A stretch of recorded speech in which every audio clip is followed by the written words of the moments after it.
November 2018.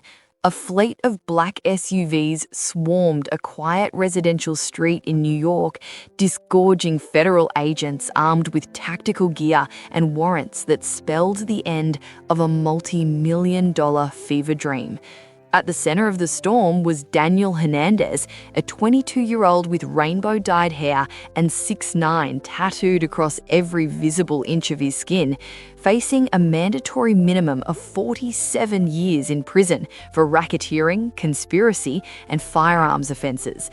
In less than 12 months, he had transformed from a Brooklyn deli clerk into the most polarizing figure in the history of music, generating billions of streams and an equal amount of pure, unadulterated hatred.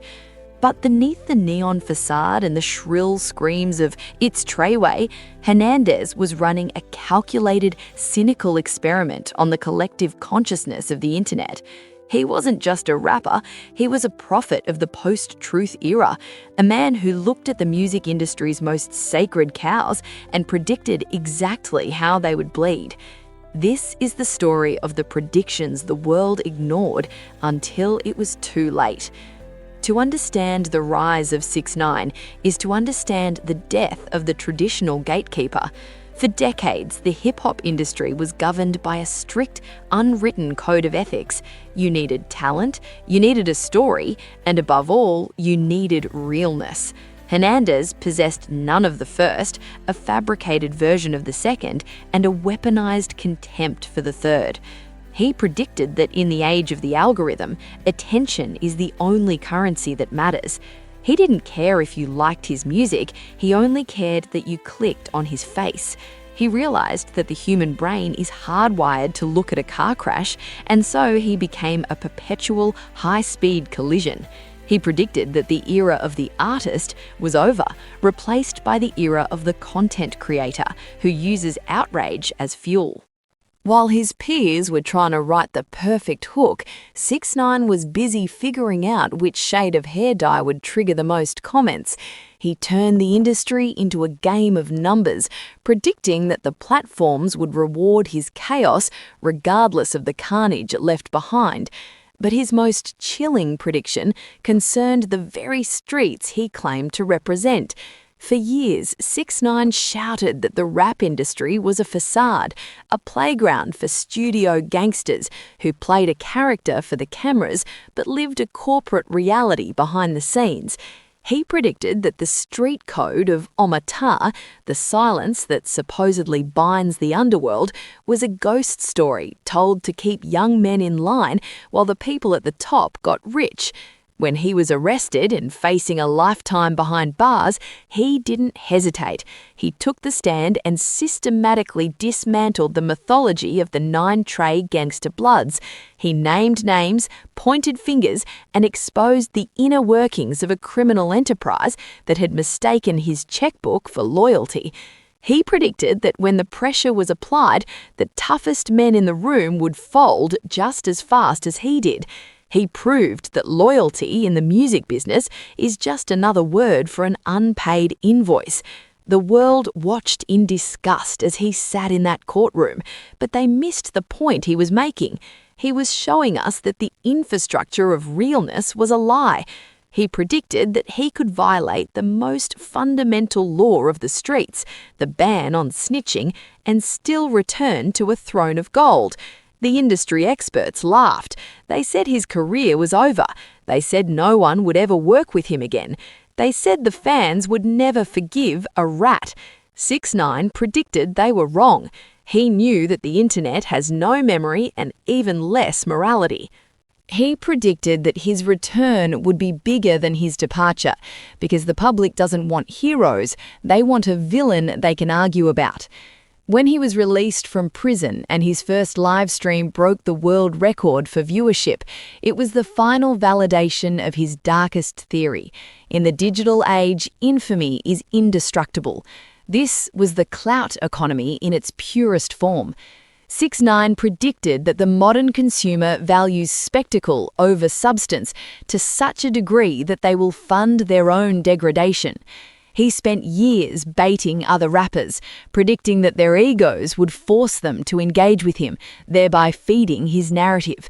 He turned beef into a marketing strategy, treating violent threats like promotional tweets. He predicted that the labels, the streaming services, and the fans would all be complicit.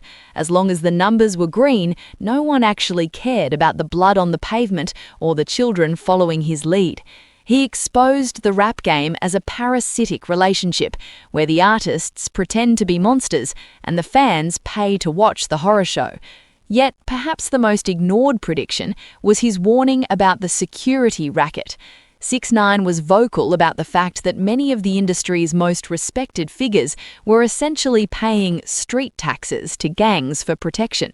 He predicted that this relationship was inherently unstable and would eventually lead to the destruction of the artist. He described himself as a bank for the gang members he surrounded himself with, predicting that the moment the money stopped flowing, the guns would turn toward him. He was right. His own crew allegedly kidnapped him, robbed him, and plotted his downfall when they realized they could no longer control the monster they had helped create. He predicted the industry's secret shame, that the line between rap star and organized crime mascot is thinner than a gold chain. He also predicted the total collapse of the industry plant narrative.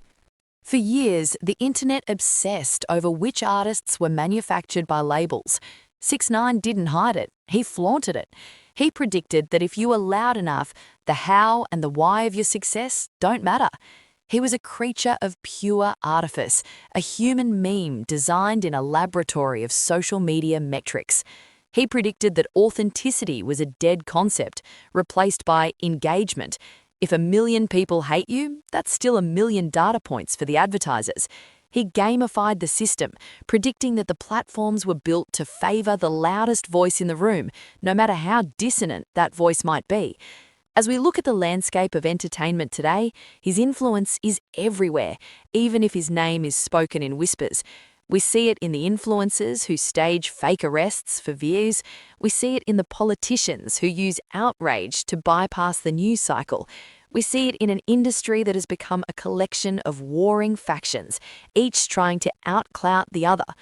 6ix9ine predicted the death of the cool. He knew that being cool required a level of mystery and restraint that the internet no longer allows. He opted for the loud, predicting that in a world of infinite scrolling, only the most garish colors in the highest pitches would survive. His testimony in the federal courtroom wasn't just a legal maneuver, it was a scorched earth policy against the culture that birthed him.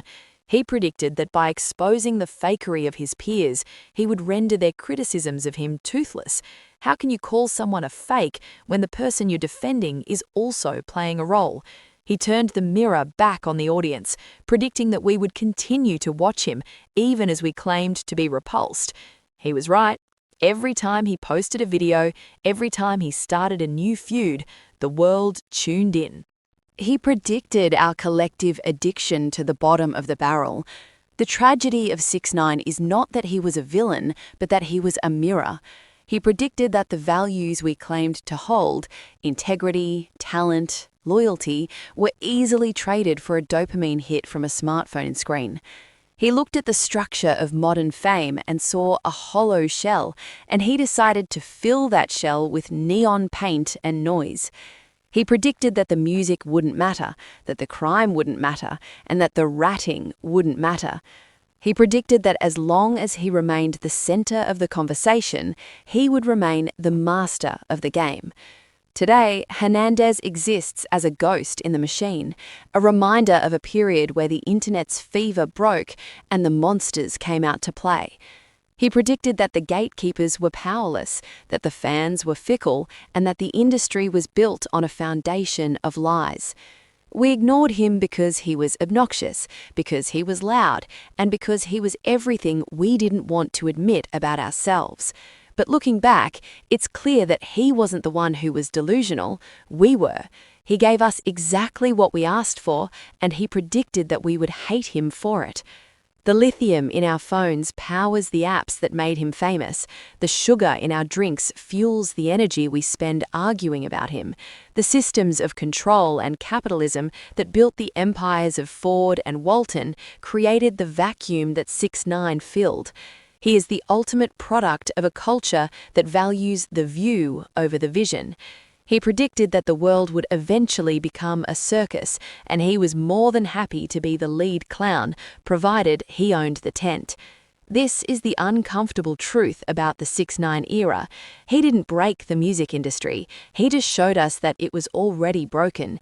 This is the story of the man who bet on our worst instincts and won.